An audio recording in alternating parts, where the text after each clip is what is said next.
परमेश्वर और मनुष्य एक साथ विश्राम में प्रवेश करेंगे।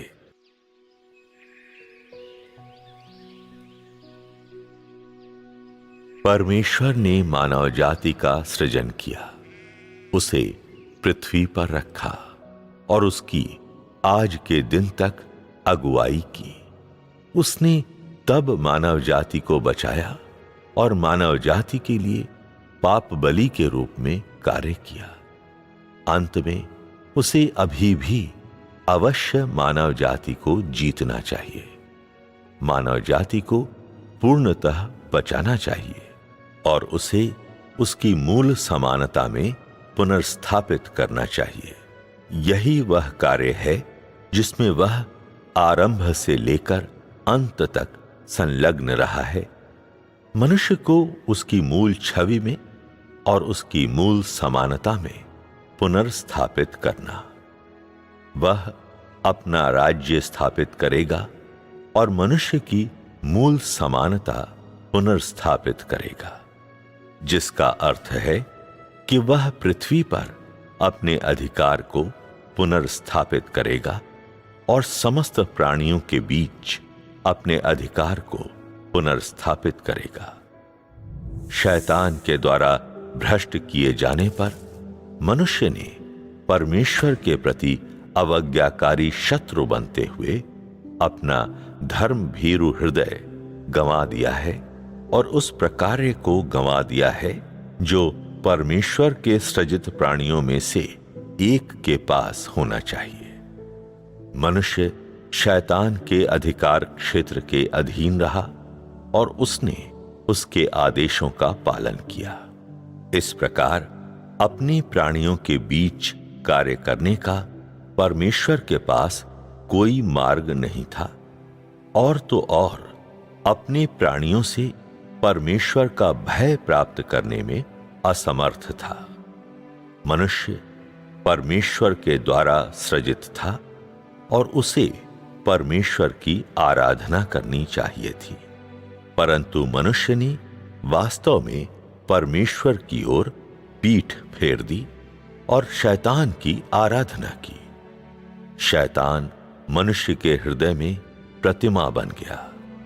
इस प्रकार परमेश्वर ने मनुष्य के हृदय में अपना स्थान खो दिया, जिसका मतलब है कि उसने मनुष्य के सृजन के अपने अर्थ को खो दिया और इसलिए मनुष्य के सृजन के अपने अर्थ को पुनर्स्थापित करने के लिए उसे अवश्य मनुष्य की मूल समानता को पुनर्स्थापित करना चाहिए और मनुष्य को उसके भ्रष्ट स्वभाव से छुड़ाना चाहिए। शैतान से मनुष्य को वापस प्राप्त करने के लिए उसे अवश्य मनुष्य को पाप से बचाना चाहिए। केवल इसी तरह से वह धीरे धीरे मनुष्य की मूल समानता को पुनर्स्थापित कर सकता है और मनुष्य के मूल प्रकार्य को पुनर्स्थापित कर सकता है और अंत में अपने राज्य को पुनर्स्थापित कर सकता है। अवज्ञा के उन पुत्रों को अंतिम रूप से इसलिए भी नष्ट किया जाएगा ताकि मनुष्य को बेहतर ढंग से परमेश्वर की आराधना करने दी जाए और पृथ्वी पर बेहतर ढंग से जीने दिया जाए। चूंकि परमेश्वर ने मानवों का सृजन किया है, इसलिए वह मनुष्य से अपनी आराधना करवाएगा। चूंकि वह मनुष्य के मूल प्रकार्य को पुनर्स्थापित करना चाहता है, इसलिए वह उसे पूर्ण रूप से और बिना किसी मिलावट के पुनर्स्थापित करेगा। अपना अधिकार पुनर्स्थापित करने का अर्थ है मनुष्य से अपनी आराधना करवाना और मनुष्य से अपना आज्ञा पालन करवाना। इसका अर्थ है कि वह अपनी वजह से मनुष्य को जीवित रखवाएगा और अपने अधिकार की वजह से अपने शत्रुओं को नष्ट करवाएगा। इसका अर्थ है कि वह अपने हर अंतिम भाग को मानव जाति के बीच और मनुष्य द्वारा किसी भी प्रतिरोध के बिना बनाए रखेगा। जो राज्य वह स्थापित करना चाहता है वह उसका स्वयं का राज्य है। जिस मानव जाति की वह इच्छा करता है वह है जो उसकी आराधना करती है, जो पूर्णतः उसकी आज्ञा का पालन करती है और उसकी महिमा रखती है। यदि वह भ्रष्ट मानव जाति को नहीं बचाता है तो मनुष्य का सृजन करने का उसका अर्थ व्यर्थ हो जाएगा। मनुष्यों के बीच उसका अब और अधिकार नहीं रहेगा और पृथ्वी पर उसके राज्य का अस्तित्व अब और नहीं रह पाएगा।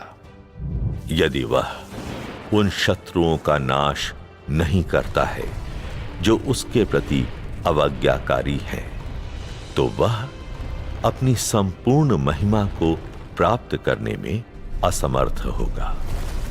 न ही वह पृथ्वी पर अपने राज्य की स्थापना करने में समर्थ होगा। ये परमेश्वर का कार्य पूरा होने के प्रतीक है और उसकी महान उपलब्धियों की पूर्णता के प्रतीक है। मानव जाति में से उन सब को सर्वथा नष्ट करना जो उसके प्रति अवज्ञाकारी है और जो पूर्ण किए जा चुके हैं उन्हें विश्राम में लाना। जब मनुष्य जाति को उसकी मूल समानता में पुनर्स्थापित कर दिया जाता है, जब मानव जाति अपने संबंधित कर्तव्यों को पूरा कर सकती है, अपने स्वयं के स्थान को सुरक्षित रख सकती है और परमेश्वर की सभी व्यवस्थाओं का पालन कर सकती है, तो परमेश्वर पृथ्वी पर लोगों के एक समूह को प्राप्त कर चुका होगा जो उसकी आराधना करते हैं। वह पृथ्वी पर एक राज्य स्थापित कर चुका होगा जो उसकी आराधना करता है। उसके पास पृथ्वी पर अनंत विजय होगी और जो उसके विरोध में हैं वे अनंत काल के लिए नष्ट हो जाएंगे। इससे मनुष्य का सृजन करने का उसका मूल अभिप्राय पुनर्स्थापित हो जाएगा। इससे सब चीजों के सृजन का उसका मूल अभिप्राय पुनर्स्थापित हो जाएगा और इससे पृथ्वी पर उसका अधिकार, सभी चीजों के बीच उसका अधिकार और उसके शत्रुओं के बीच उसका अधिकार भी पुनर्स्थापित हो जाएगा। ये उसकी संपूर्ण विजय के प्रतीक हैं। इसके बाद से मानव जाति विश्राम में प्रवेश करेगी और ऐसे जीवन में प्रवेश करेगी जो सही मार्ग का अनुसरण करता है। मनुष्य के साथ परमेश्वर भी अनंत विश्राम में प्रवेश करेगा और एक अनंत जीवन में प्रवेश करेगा जो परमेश्वर और मनुष्य द्वारा साझा किया जाता है। पृथ्वी पर से गंदगी और अवज्ञा गायब हो जाएगी, वैसे ही पृथ्वी पर से विलाप गायब हो जाएगा। उन सभी का अस्तित्व पृथ्वी पर नहीं रहेगा जो परमेश्वर का विरोध करते हैं। केवल परमेश्वर और वे जिन्हें उसने बचाया है ही शेष बचेंगे। केवल उसकी सृष्टि ही बचेगी।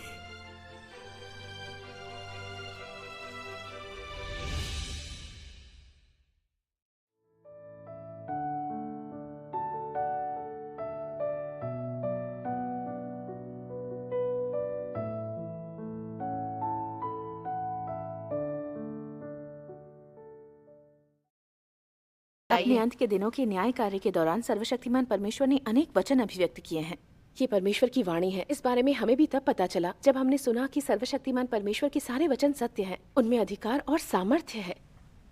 तो आइए सर्वशक्तिमान परमेश्वर के वचनों पर आधारित एक वीडियो देखते हैं। क्या सर्वशक्तिमान परमेश्वर के वचन सचमुच सत्य और परमेश्वर की वाणी है? शुरू करें। ठीक है। पिछली बार हमने देखी थी, बहुत अच्छी थी। आप भी देखिए।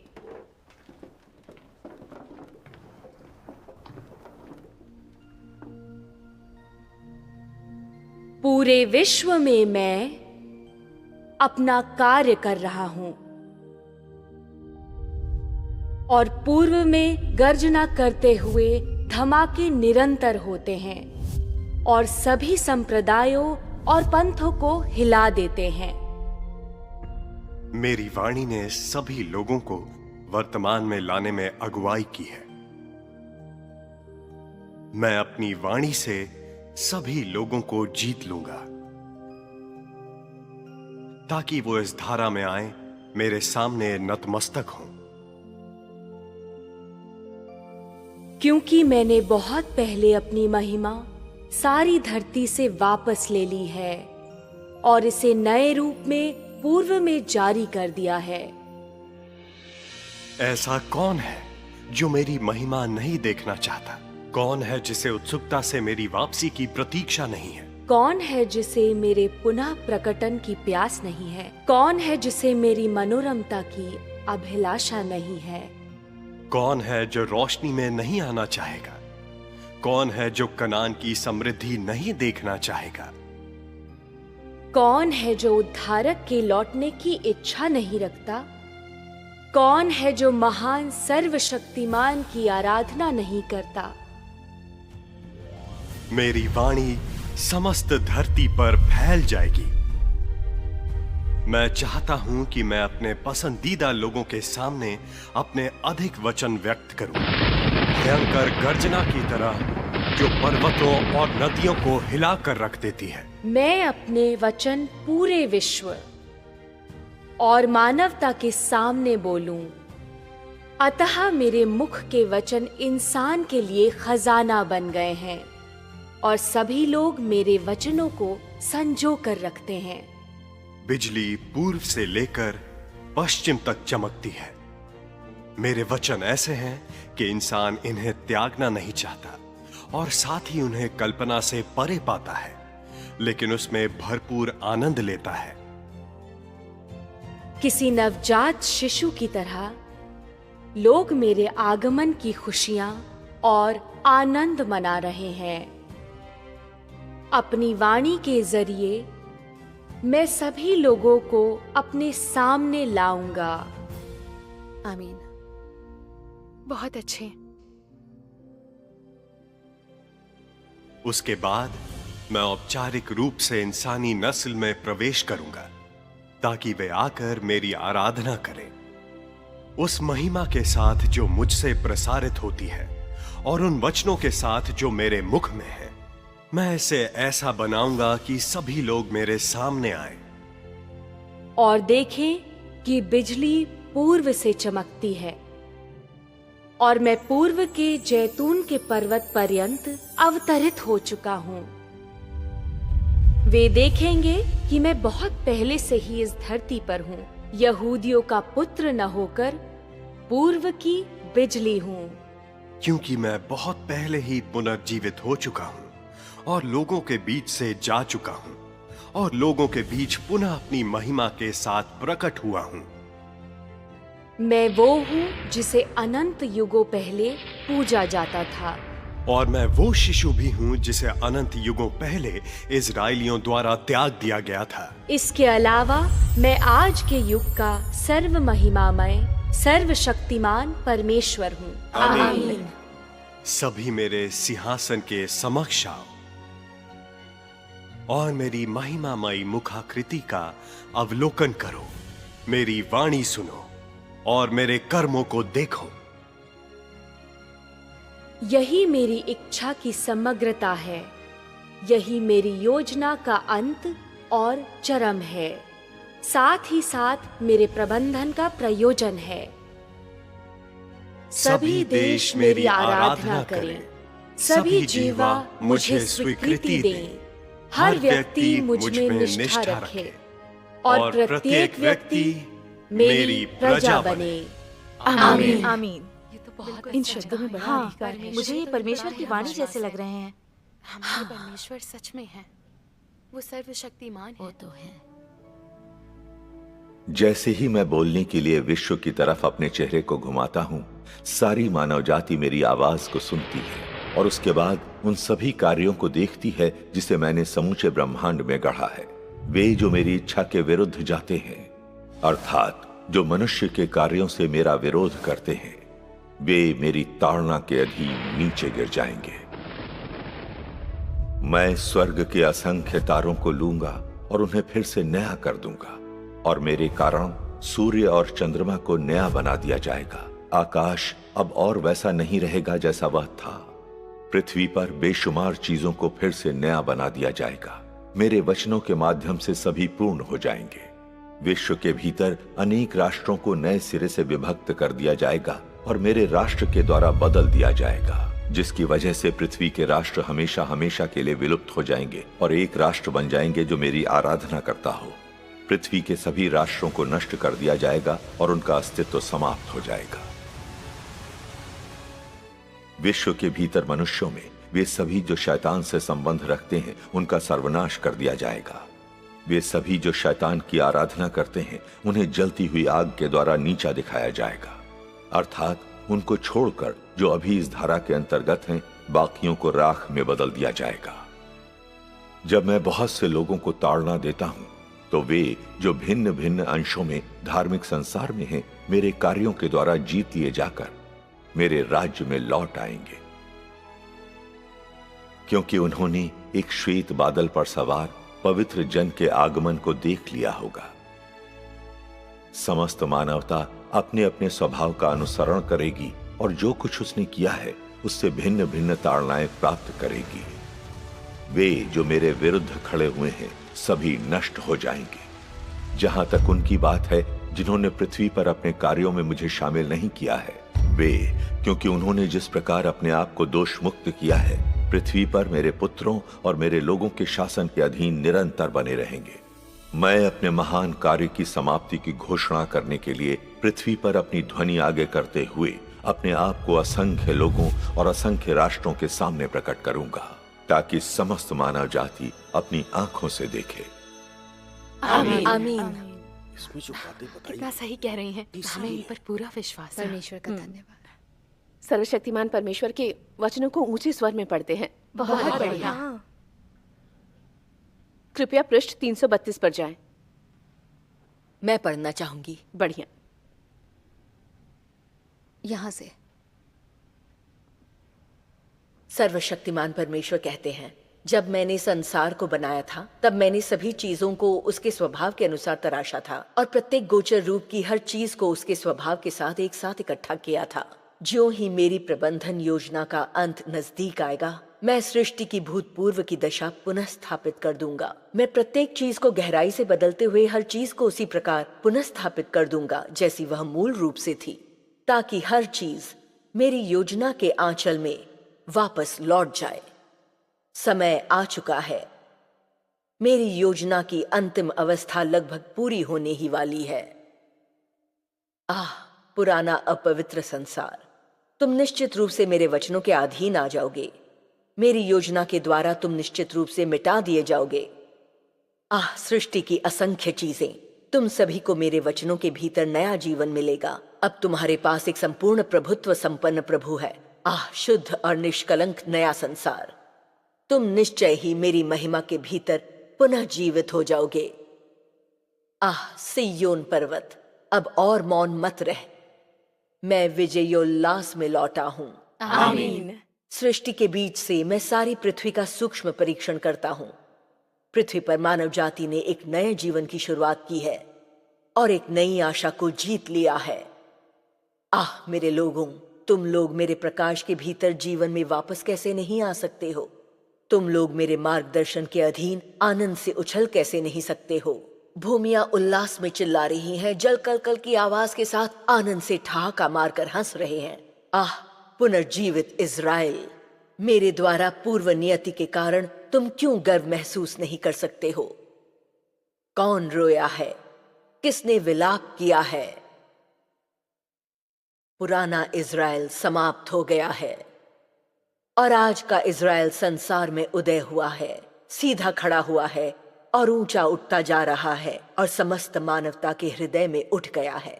आज का इज़राइल मेरे लोगों के माध्यम से अस्तित्व के स्रोत को निश्चित रूप से प्राप्त करेगा।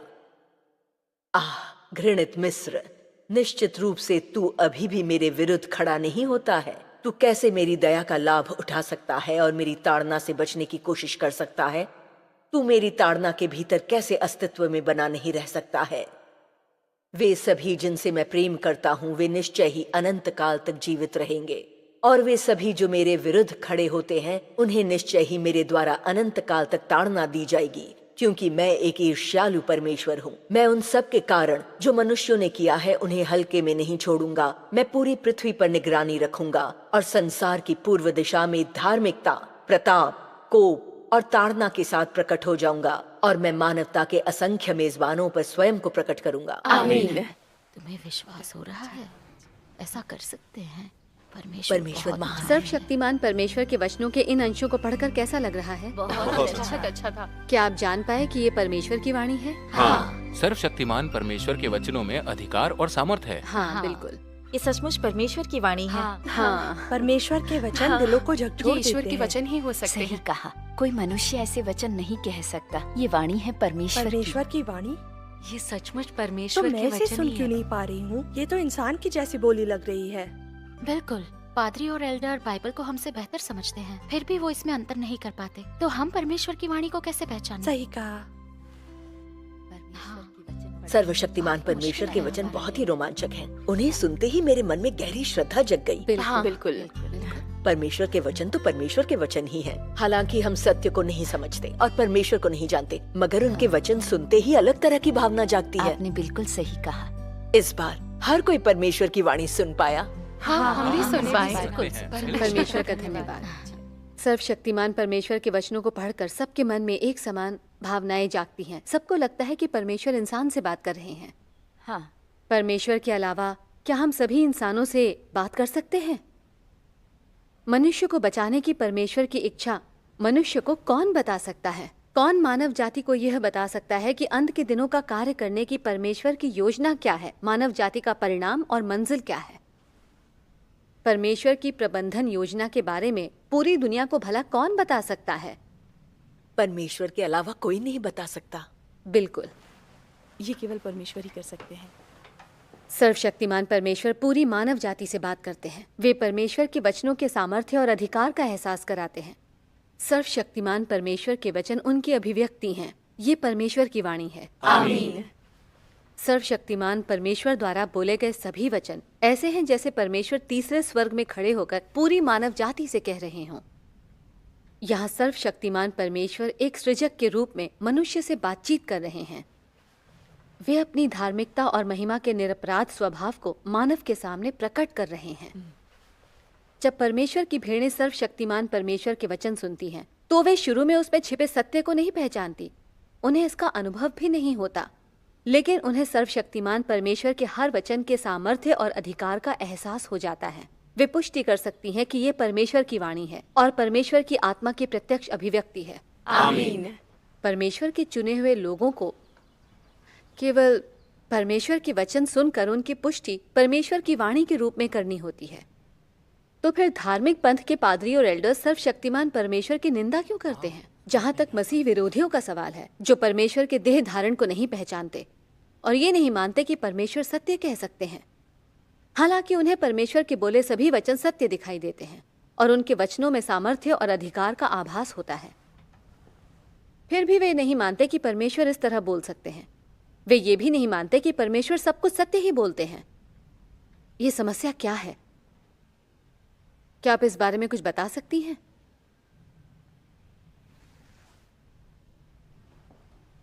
अंत के दिनों में देहधारी सर्वशक्तिमान परमेश्वर समस्त मानव जाति से बात करते हैं, लेकिन हम में से कितने लोग परमेश्वर की वाणी सुन पाते हैं? वर्तमान में ऐसे बहुत से धार्मिक पंथ हैं जो सर्वशक्तिमान परमेश्वर को बोलते देख पाते हैं, फिर भी सुनकर समझ नहीं पाते कि ये परमेश्वर की वाणी है। वे परमेश्वर के बोले वचनों को भी इंसान के शब्द समझते हैं और उसी नजरिए से परमेश्वर से जुड़े निर्णय लेते हैं, उनका अपमान और उनकी निंदा करते हैं। क्या इनके दिलों में परमेश्वर का डर है? नहीं, बिल्कुल नहीं। क्या ये अतीत के फरीसियों जैसे ही नहीं हैं? ये सभी सत्य से घृणा और परमेश्वर की निंदा करते हैं। हाँ हाँ, सच है। ये सच है। परमेश्वर के वचनों में अधिकार है, सामर्थ्य है, और ऐसों को जरा भी आभास नहीं होता कि ये वचन परमेश्वर की वाणी है। क्या ऐसे लोग परमेश्वर की भेड़ें हो सकते हैं? बिल्कुल नहीं। ये तो ये परमेश्वर बिल्कुल की नहीं वाणी भी नहीं सुन पाते। ये परमेश्वर की भेड़ें नहीं ये है। सच है। हाँ, इनके हृदय भावनाहीन है। ये सुनते तो हैं पर जानते नहीं, ये देखते हैं पर समझते नहीं। ऐसे लोग स्वर्गारोहण की आशा कैसे कर सकते हैं?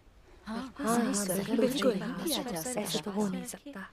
अंत के दिनों के देहधारी परमेश्वर ने सत्य को अभिव्यक्त किया है, धार्मिक मंडलियों के लोगों को उजागर किया है। सच्चे विश्वासी और झूठे विश्वासी, सत्य से प्रेम करने वाले और सत्य से घृणा करने वाले, बुद्धिमान और मूर्ख कुमारियां, ये सभी लोग स्वाभाविक रूप से अलग अलग समूहों में बटे हुए हैं। जैसा कि सर्वशक्तिमान परमेश्वर कहते हैं, परमेश्वर के मुंह के वचनों से सभी दुष्ट लोगों को ताड़ित किया जाएगा और सभी धर्मी लोग उसके मुंह के वचनों से धन्य हो जाएंगे। आमीन। इसलिए जो लोग परमेश्वर की वाणी सुन सकते हैं, वे प्रभु के दूसरे आगमन के गवाह हैं। वे परमेश्वर के सिंहासन के आगे स्वर्गारोहित हो चुके हैं और मेमने के विवाह भोज में शामिल हो रहे हैं। ये लोग बुद्धिमान कुमारियां हैं और सबसे भाग्यशाली मनुष्य हैं। परमेश्वर का कार्य बहुत ही प्रामाणिक और व्यावहारिक है। बिल्कुल। परमेश्वर कितने बुद्धिमान है। परमेश्वर का देह धारण करना और वचन बोलना बुद्धिमान और मूर्ख कुंवारियों के बीच का अंतर दिखाता है। हाँ, परमेश्वर के वचन तय करते हैं कि किन्हें स्वर्गारोहित किया जाएगा और किन्हें त्याग दिया जाएगा। ये परमेश्वर के न्याय और धार्मिकता को दर्शाती है। परमेश्वर किसी का पक्ष नहीं लेते। हाँ, परमेश्वर का धन्यवाद।